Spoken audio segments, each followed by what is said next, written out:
Je crois, Macan, qu'on a la chance de bénéficier d'un environnement fantastique dans cette maison des clowns Tout à fait. pour envisager les horizons, de multiples horizons du futur. Et si on t'a fait venir ici, je veux dire à ce forum de l'ESS, c'est pour privilégier un rapport d'étonnement, un rapport d'ouverture, un rapport de croisement d'horizons, Mm. pour développer l'imaginaire qui va nous être indispensable à tous pour que nous tâchions tous, citoyens, humains, d'ouvrir nos horizons. Oui, tout à fait. En fait, l'imaginaire est un terme assez polymorphe. Il est souvent confondu avec le territoire du rêve, du fantasme et avec la littérature de l'enfance, ce qui n'est pas totalement faux. Mais l'imaginaire participe entièrement euh, d'un espace créateur qui va nous permettre de réussir les différentes transitions économiques, écologiques, biologiques, sociaux. Euh, et donc, nous allons avoir besoin de nouveaux récits de turfu, comme j'aime le dire, qui vont émerger des espaces imaginaires.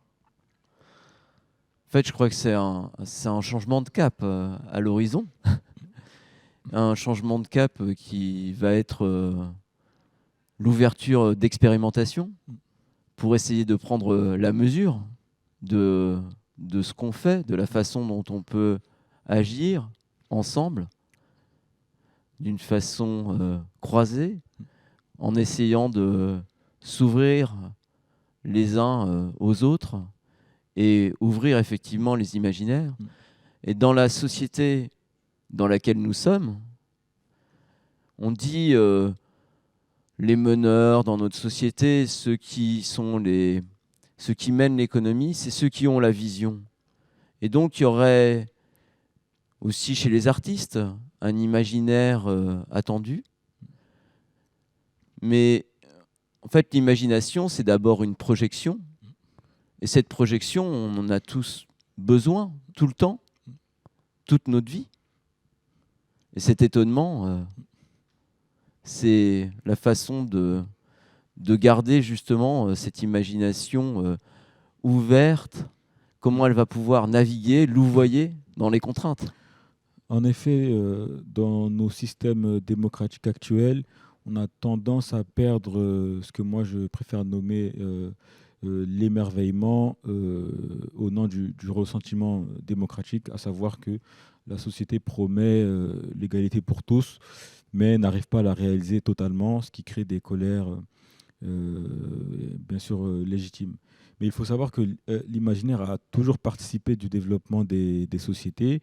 Au XVIIIe siècle, lorsque commence la révolution industrielle, on a aussi des récits futuristes qui s'accompagnent du développement de la science-fiction, mais on a aussi des écrivains, des designers comme William Morris qui résistent à l'industrialisation outrance de l'Europe et notamment de la Grande-Bretagne en développant des récits alternatifs, en développant des romans de fantasy, en développant les imaginaires.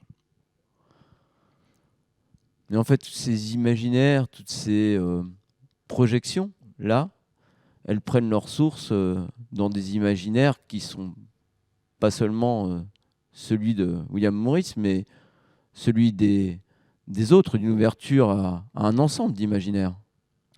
Oui, tout d'abord, l'imaginaire n'est pas seulement un processus de l'imagination, c'est un espace, c'est un espace qui a permis à Homo sapiens de devenir Homo sapiens.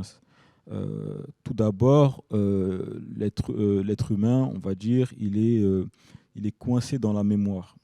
D'abord, il est coincé dans les pulsions, on va dire. Et dès qu'il dépasse le stade des pulsions, il a la capacité, grâce à un certain type d'imaginaire, de mémoriser des événements qui ne sont pas directement liés à son espace. Ensuite, lorsque la mémoire se développe, il y a un dépassement biologique et l'être humain est capable d'anticiper. Et dans cette manière d'anticiper, l'imaginaire joue un rôle très important. Donc, le futur est lié à la mémoire, mais aussi à nos pulsions.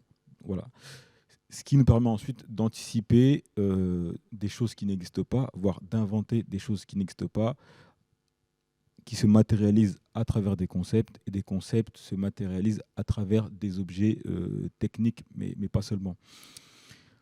Donc, à chaque époque, il y a un imaginaire dominant, on va dire ça comme ça, qui se confronte à des imaginaires plutôt minoritaires. Et aujourd'hui, on pourrait dire qu'il y a une bataille des imaginaires entre deux grandes idéologies. Il y a l'imaginaire écologique qui se confronte à l'imaginaire transhumaniste. Et un imaginaire, ça ne veut pas dire que ce sont des idées qui restent dans le monde des idées platoniciennes, mais ça veut dire que l'imaginaire produit des savoirs, des sciences, des techniques, des corpus, des films, et cela tant dans l'espace orienté écologie, tant dans l'espace orienté transhumanisme hypertechnologique. Cette projection transhumaniste, elle est aussi issue de la SF. Donc finalement, notre monde, la dimension rationnelle, la projection technophile, je veux dire à l'extrême, enfin une technophilie qui nous dévore actuellement, enfin je veux dire au sens où elle pourrait nous condamner, elle a été menée aussi par ce registre de projection. Donc en fait, peut-être que le moment, de ce point de vue-là, c'est aussi de nourrir son imaginaire d'abord en ouvrant les yeux, en ouvrant ses sensibilités, en accueillant ce qui existe et ce qu'on a, sur lequel on est passé. Et toi, c'est ce que tu as cultivé là ici, finalement, c'est ce rapport d'émerveillement, enfin, en tout cas d'étonnement, dans cette, on va dire, tout ce terreau que tu as pu découvrir dans ces journées. Alors, ce que tu dis est doublement vrai et difficile à la fois. C'est-à-dire que, comme le dit Gaston Bachelard, la société industrielle n'a pas favorisé le développement de la capacité fabulatrice et encore moins l'école.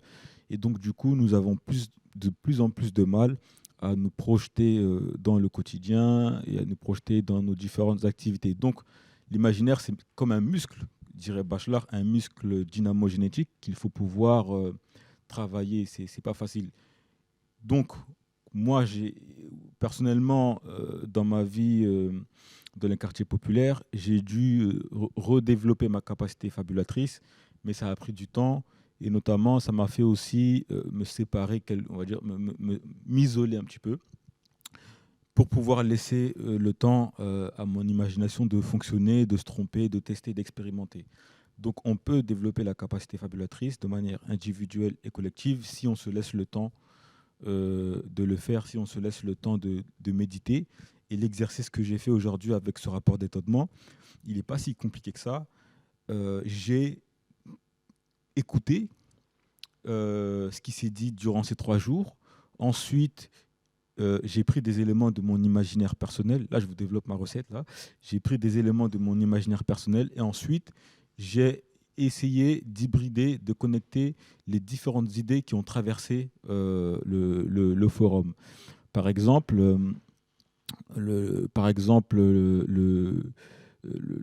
à l'entrée du forum, il y a ces espèces de chapiteaux, mais à la place de parler de chapiteaux, j'ai imaginé des yogourts, recyclés, faits de déchets humano-végétales. Ce n'est pas mon idée, c'est une proposition que j'ai entendue lors d'une assemblée, en fait.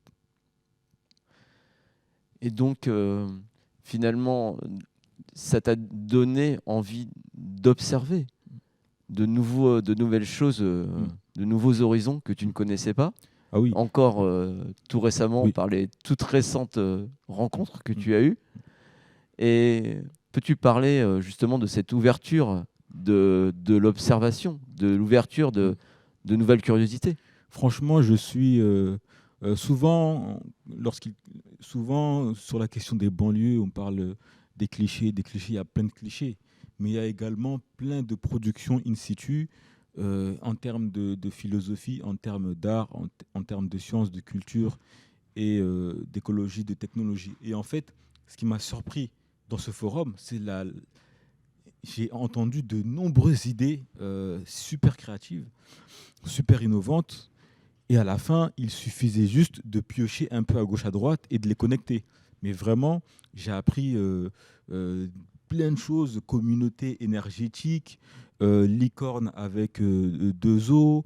J'ai appris énormément de choses et mon propre imaginaire, c'est ça qu'il faut dire aussi, mon propre imaginaire se met à travailler et à se diversifier, ce qui fait que quand je vais rentrer chez moi et quand je vais écrire, j'ai augmenté ma capacité fabulatrice, j'ai augmenté ma capacité à écrire des récits nouveaux grâce à vous, grâce à cette effervescence, grâce au fait que aussi l'ESS, accompagné de l'innovation sociale, accompagné de la transition écologique, il y a eu un rapport pour les présidentielles avec 40 idées.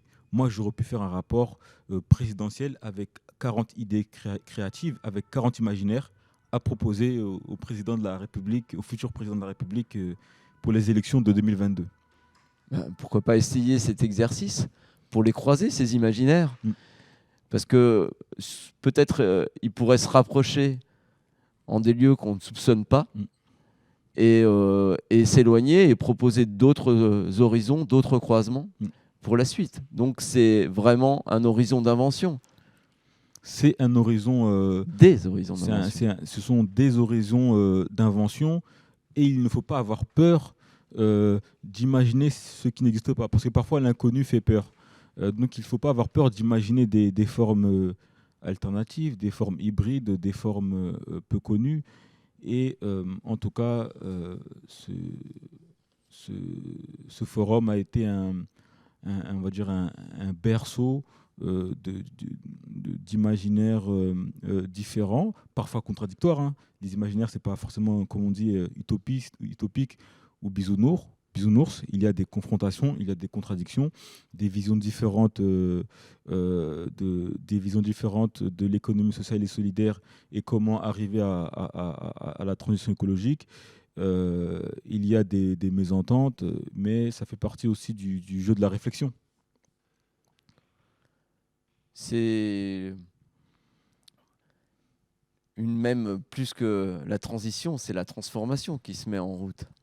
Oui, c'est vrai que bon, il y a cette pas opposition, mais en tout cas deux idées connexes entre transition et transformation. Moi, je remets un petit bémol sur l'idée que nous n'avons pas le temps de nous transformer parce que l'être humain qui ne passe pas par une phase de transition, comme diraient les anciens, par un cheminement initiatique, ne pourra pas se transformer lui-même et ne pourra pas transformer le monde. On est d'abord obligé soit de passer par un processus de transition intérieure dans lequel nous réinventons notre personnalité au contact de l'altérité. Ça veut dire, qu'est-ce que ça veut dire, Makan Fofana, au contact de la biodiversité? Qu'est-ce que ça veut dire, la culture quartier, la culture banlieue, au contact de la biodiversité? Je ne le sais pas tant que je n'ai pas fait le chemin initiatique ou le chemin de la transition. Ça prend un peu de temps. Et ensuite, ou presque en même temps, il y a une capacité à imaginer, une capacité à transformer qui tout d'un coup jaillit, fait en sorte que le réel devient souple et malléable et qu'enfin la transformation puisse arriver à un moment ou à un autre, quand on ne sait pas, mais elle va jaillir au bout d'un moment. Donc c'est le chemin du récit. Il faut le temps du chemin du récit. Il faut le temps du chemin des récits. La temporalité des imaginaires est beaucoup plus lente que la temporalité de la rationalité ou la temporalité de la ville. Mais comme l'ont dit les nombreuses personnes, chercheurs, activistes, voilà, il y a un temps long de l'imaginaire, un temps lent de l'imaginaire et en même temps un temps rapide des nécessités, des transformations. Et il faut le prendre en compte aussi. Il va falloir remâcher en tension. Comment ? Il va falloir remâcher en tension. C'est-à-dire ? Ben, toi-même, dans ton livre, tu parles de Nietzsche. Oui. Et il y a une dimension de rumination Oui. qui est tout à fait Oui. importante. Oui. Il y a un temps de digestion Oui. dans ces croisements Oui. qui va marquer nos étapes à suivre. Oui.